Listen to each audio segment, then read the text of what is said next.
Halo, selamat malam untuk semuanya Bapak Ibu. Perkenalkan, nama saya Asri. Sini saya akan menerangkan tentang PJK atau penyakit jantung koronari.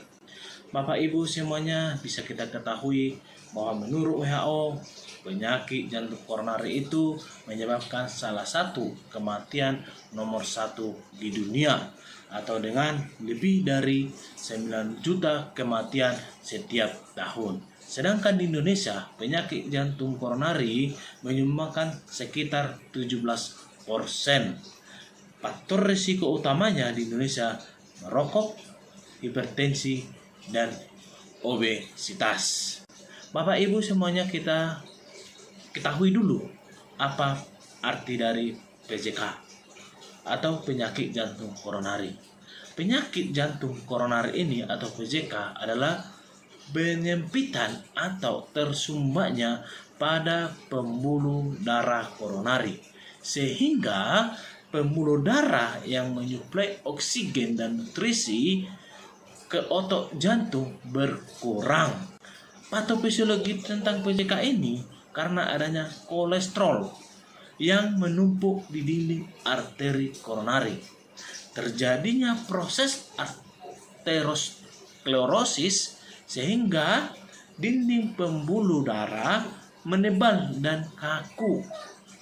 Lumen pembuluh darah menyempit sehingga aliran darah ke jantung berkurang. Itulah cara kerja penyempitan pembuluh darah jantung atau PJK.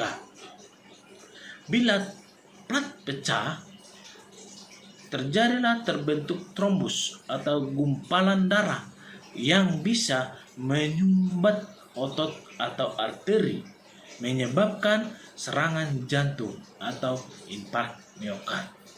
Bapak Ibu semuanya, kita perlu faktor penyebab atau risiko dari penyakit jantung koronari.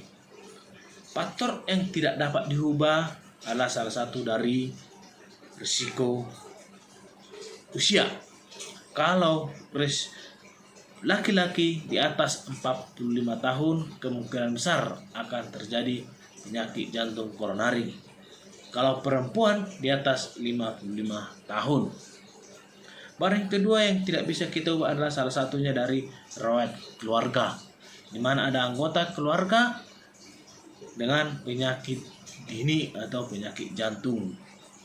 Tetapi Bapak Ibu semuanya, ada faktor yang dapat diubah, yaitu salah satunya adalah rokok, hipertensi atau tekanan darah tinggi, hiperkolesterol atau kolesterolnya tinggi, baik LDH maupun HDL, penyakit diabetes mellitus, obesitas atau kelebihan berat badan, kurangnya aktivitas fisik, stres kronik, pola makan tidak sehat atau tinggi lemak jenuh dan garam. Ini salah satu faktor risiko yang bisa kita ubah.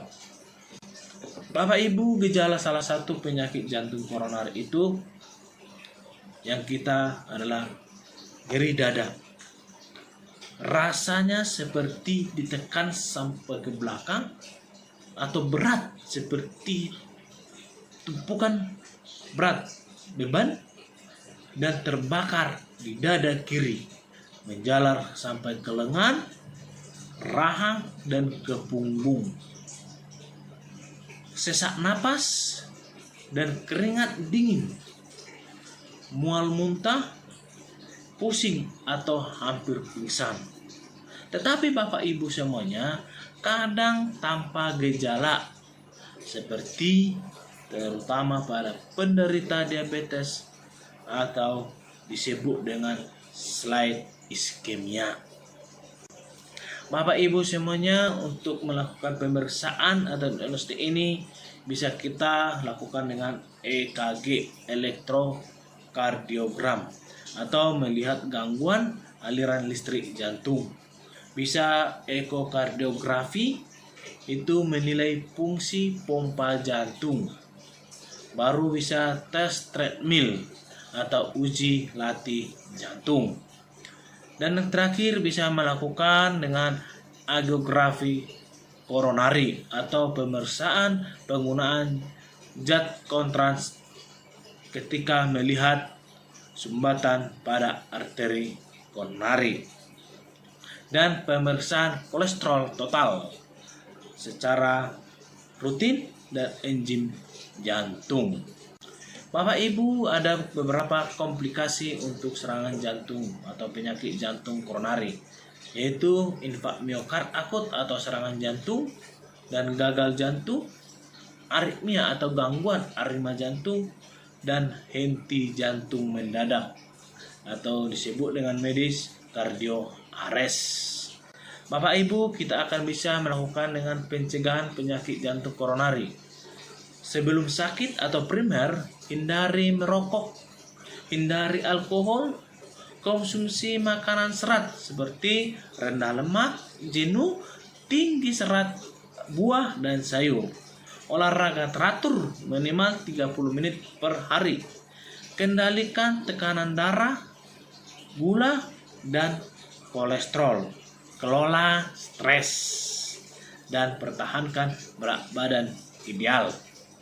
Kalau secara sekunder atau bagi yang sudah terkena, kita bisa pencegahannya dengan minum obat secara teratur seperti aspirin dan kontrol rutin ke dokter jantung, dan hindari aktivitas berat tanpa pengawasan medis. Bapak Ibu, bisa kita simpulkan bahwa penyakit jantung koronari atau PJK adalah penyakit akibat penyempitan atau sumbatan arteri koronari karena aterosklerosis.